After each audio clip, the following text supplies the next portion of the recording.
So I'm in the middle of making Halloween cards for all my friends and family in the US. And while I've made a sparkly card, I want to dirty it up a bit and give it a bit of an edge, literally in this case, to make it a bit more graveyardy.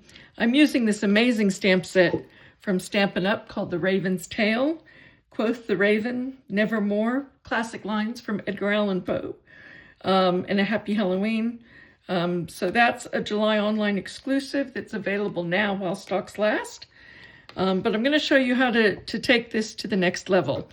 I've got an edger here. Now, if you knit or crochet and you have one of those cutters for your yarn that's safe to go through TSA or airport security, this is the exact same thing. I use it for cutting yarn, but it's good for giving this an edge. So I take one side, and at the first corner, I just work backwards a little to get it started, and then I just rub it along the edge, supporting it with my fingers. It doesn't matter if you tear into the embellishments. You want this to be gritty and dirty and kind of weird.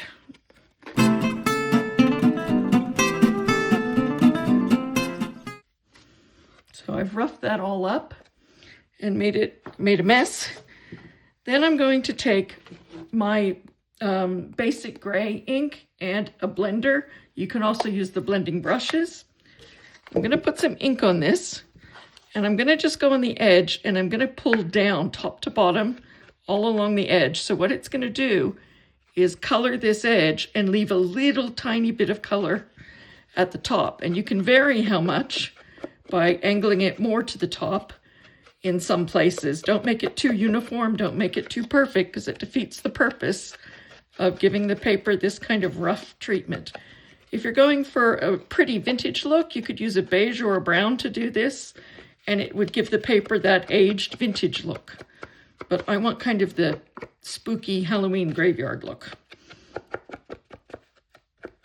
Now, that simple technique has made that difference to what we've done. And then it's ready to go on the card front. So Raven's Tail, available while stocks last.